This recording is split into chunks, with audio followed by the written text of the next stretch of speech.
오늘도 클릭해주셔서 감사합니다. 구독과 좋아요 부탁드립니다. Realism. 한국 시간으로 새벽 1시 24분경 우크라이나에서 충격적인 소식이 들려왔습니다. 바로 또 한 명의 러시아 장군이 전투 중 숨진 것으로 확인되었다는 것인데요. 우크라이나 대통령 행정보좌관은 긴급 브리핑을 통해 헤르손 지역에서 발생한 전투로 러시아 제8근위대 연합군 사령관 앤드레이 모드비치프가 숨졌다고 발표했습니다. 이로써 현재까지 사망한 러시아군 장성은 총 5명, 러시아군의 사기가 심각하게 저하될 것으로 보입니다. 특히 모드비치프는 그동안 숨졌던 장성 가운데 가장 높은 계급인 중장 3스타로 심지어 근위대 칭호를 받은 러시아 내 독보적인 부대의 사령관이라 러시아의 충격은 더욱 클 것으로 예상됩니다. 근위대라 부르는 가드 칭호는 제2차 세계대전 당시 두각을 드러낸 부대에게 수여되는 엘리트 지위를 뜻하는데요. 한마디로 러시아군에서 최고의 활약을 선보인 부대를 공언하는 상징과도 같습니다. 이는 1941년 말 전투에서 두각을 나타낸 연대, 사단, 군단에게 가드라는 존칭을 수여하며 시작되었는데, 이 타이틀을 획득한 부대는 가장 중요한 임무를 성공적으로 수행한 후 최대 30% 이상 사상자를 낼 경우에만 주어졌습니다. 특히 근위대로 지정된 부대는 타 부대보다 더 철저한 후속 지원과 장비, 무기에 대한 보급에서 우선시되기 때문에 사실상 러시아군의 전투를 도맡아 담당하는 최전방 주력 부대인 셈이죠. 침공 3주를 맞은 현재 러시아는 벌써 장군 5을 잃었습니다. 소장 4과 중장 하나인데요. 이쯤 되면 우크라이나가 러시아 장성의 무덤이 되고 있다는 말이 맞는 것 같습니다. BBC는 20명의 장군이 우크라이나에서 작전을 지휘하고 있는 것으로 파악됐는데 4분의 1이 이번 전쟁을 통해 잃게 된 것이라고 짚었습니다. 특히 러시아가 개입한 시리아 내전에서 7년 동안 3명의 장군이 사망한 것에 비해 벌써 5이나 숨진 것은 상당히 이례적이라는 평가가 많은데요. 군사 전문가들은 러시아 장성들이 우크라이나 군의 손쉬운 타겟이 되는데 3가지 이유를 꼽았습니다. 첫 번째는 우크라이나 군의 뛰어난 저격수, 두 번째는 중앙 집권적인 군사 체계, 세 번째는 미국의 첨단 감시 정찰 자산인 ISR 시스템입니다. 한 군사 전문가는 모든 나라 군대에는 소수 정예의 저격수 부대가 있고 이들은 장성급만 노리는 비대칭 전략 무기에 속한다고 하였는데요. 스나이퍼는 우크라이나에서처럼 지휘관과 같은 고가치 목표를 타격해 적의 지휘 체계를 혼란에 빠뜨릴 수 있고, 또 지휘관까지는 아니더라도 한 명을 사살해 적 부대의 이동을 멈추게 하거나 속도를 늦출 수가 있습니다. 스나이퍼가 날뛰면 당연히 적의 사기는 떨어질 수밖에 없는데 언제 어디서 갑자기 자신도 당할 수 있다는 두려움 때문이겠죠. 또한 이밖에 러시아군의 중앙 집권적 군사 체계도 지휘관들의 사망과 관련이 있는데요. 뉴욕타임스는 장군에게 모든 권한을 부여해 무거운 책임을 지게 하는 러시아군 특성 때문에 장성들이 위험에 노출되어 있다고 보도했습니다. 러시아에서 근무한 미국 외교정책연구소의 롬니 선임연구원은 러시아군은 모든 의사결정을 전부 장성급이 직접 내려야 한다며, 그러다 보니 최전선에도 종종 나갈 수밖에 없는 상황에 놓인다고 전했습니다. 여러 외신들은 러시아군이 식량 연료가 제대로 보급되지 않아 진격하지 못하고 있다고 전하고 있는데요. 이로 인해 병사들의 사기가 떨어지고 부대에서 이탈하는 경우도 나오고 있습니다. 이처럼 병참이 제대로 이뤄지지 않으면 후방에 있던 장성급 지휘관이 병사들을 독려하기 위해 최전선으로 자주 시차를 나가게 되어 무방비로 노출되고 저격 위험성이 더 높아질 수밖에 없는 것이죠. 특히나 더더욱 러시아는 서방과 달리 장군들이 전투 최일선 시차를 매일 다니는 구시대적 유물이 남아 있습니다. 그러나 이밖에 역시 무엇보다도 미국이 제공한 정보 감시 정찰 체계 ISR이 큰 몫을 감당하고 있는데요. 사실상 정보가 전무한 상황에서 스나이퍼가 아무리 죽치고 대기해도 그 앞을 장군이 지나가주는 행운은 일어나지 않기 때문입니다. 전 현직 미국 관리들은 미군이 광범위한 ISR 자산을 우크라이나 인근 국가에 배치해 러시아군의 작전 및 동향을 파악하면서 중요한 정보를 우크라이나 측에 제공하고 있다고 하였습니다. 미국 정보 매체 더 인터셉트에 따르면 미국은 3차 세계대전 발생을 우려하고 있으므로 핵무장한 러시아와 직접적인 충돌을 일으키지 않기 위해 우크라이나 전쟁에 적극적으로 참여하지 않고 있지만 주어진 선 안에서 최대한 많은 지원을 제공하고 있다고 하였습니다. 미국이 이번 우크라이나에서 사용하고 있는 ISR 작전에는 MQ-9 리퍼 드론, 보잉 RC-135 리벳 조인트 공군 정찰기, 보잉 23 센트리 공중 조기 경보 통제기가 적극적으로 활용되고 있는데요. 리암 콜린스 모더너 연구소 창립 이사에 따르면 미국은 첨단 레이더를 탑재한 항공기를 이용해 국가 내부의 긴밀한 정보를 수집하여 우크라이나에 전달하고 있다고 하였습니다. 그는 구체적으로는 통신을 도청하고 이미지 정보를 수집해 우크라이나에 전달하고 있다며, 러시아의 애초 예상과는 달리 우크라이나가 강력한 저항과 훌륭한 방공 능력, 그리고 다수의 러시아 지휘관들을 제거할 수 있었던 것도 미국의 이러한 정보 전달에 도움을 받았기 때문이라고 하였습니다.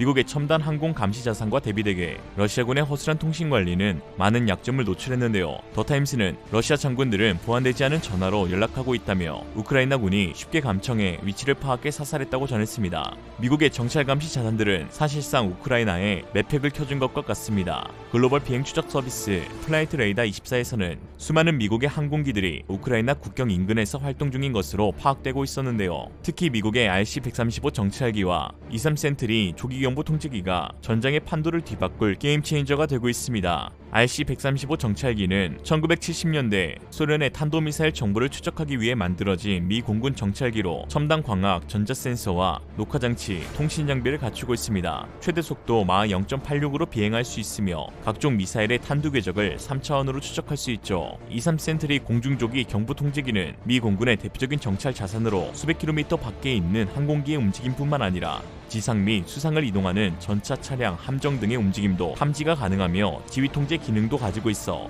레이더로 입수된 정보를 토대로 작전 지휘도 가능합니다. 냉전 종식 후 미 공군이 보여주었던 사기적인 공중 전투 능력의 핵심이라고 할 수 있는데요. 23 센트리의 핵심이라고 할 수 있는 레이더는 블록 35 기준으로 지상 및 저고도 물체를 360km 밖 거리에서 탐지가 가능하며 고도가 높은 물체는 470km 밖에서 600개의 목표를 탐지할 수 있습니다. 공중조기 경보 통제기는 이미 20세기부터 전 세계 전장에서 활용되어 왔고 현대전에 있어 항공 우주력의 중요성이 증가하여 필수적인 무기체계가 되었습니다. 우리 한반도를 둘러싼 주요 4대 강대국 미국, 중국, 일본, 러시아는 모두 공중조기 경보 통제기를 보유하고 있으며 분쟁에 대비하여 한반도 공역을 종종 감시하고 있습니다. 일례로 2019년 7월 중국 흥육 폭격기와 러시아의 Tu-95 폭격기 및 A-50 조기 경보 통제기 등 군용기 5대가 동해 한국 방공 식별구역에 무단 진입하였는데 이 과정에서 러시아 A-50 한 대는 독도 인근 한국 영공을 2차례 7분간 침범하였습니다. 한국 공군은 F-15K, F-16 등 전투기를 긴급 출격시켜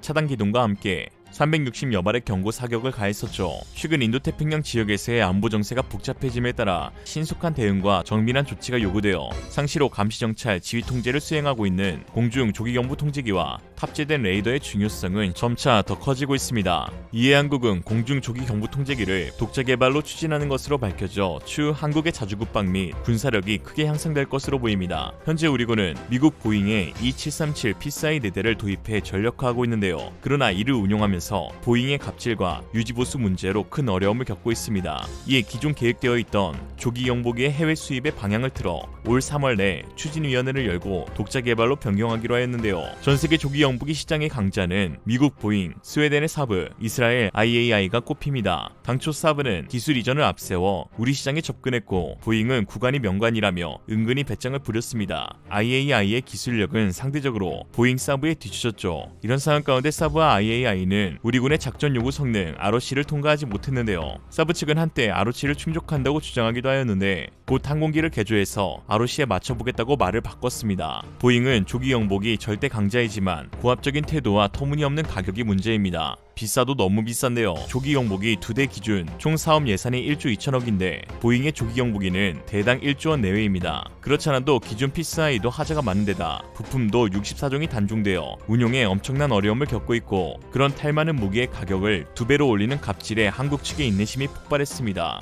이에 최근 몇 년간 우리 방산업계는 정찰 감시 장비 기술을 꾸준히 축적해왔었는데요. P-4A를 도입할 당시에는 레이더와 소자 등 국산 기술이 없었지만 지금은 KF-21을 개발하면서 4대 핵심 기술의 국산화로 이루어진 에이서 레이더와 관련된 핵심 소자도 완전히 국산화되었고 그 성능 또한 미국이나 기타 선두국들의 소자보다 뛰어난 것으로 밝혀졌습니다. 소프트웨어도 대국 모드뿐만 아니라 지상 및 해상 모드의 개발도 순조롭게 이뤄지고 있어 독자 개발에도 큰 어려움이 없을 것으로 보입니다. 한국은 이미 대포병 레이더부터 지상용 대공 레이더, 함정용 다기능 레이더, 드론 탐색용 레이더, 근접방어 시스템용 레이더 등을 국산화에 성공하였기에 공중조기 경보기도 자체 개발할 수 있는 수준에 이르렀다는 평가를 받고 있습니다. 이런 말이 있죠. 조기 경보기의 도입은 그 국가의 공군력을 2배로 만들어준다. 한편 중국이 개발한 JY-27 레이더가 첨단 스텔스기를 전부 포착할 수 있다고 주장하여 화제가 되고 있습니다. 일각에서는 중국이 절대 이 같은 레이더를 만들 수가 없다, 중국이 만든 것이 아니다 라고 반박하고 있는 가운데 이 레이더를 구매한 시리아에서 이스라엘이 F-35 스텔스기로 중국 레이더를 박살내버렸다고 합니다. 성능 보니 중국이 만든 건 맞긴 하네요. 레이더 테스트를 중국산 스텔스기에 했다는 후문. 오늘의 한줄평, 믿고 쓰면 안 되는 중국산.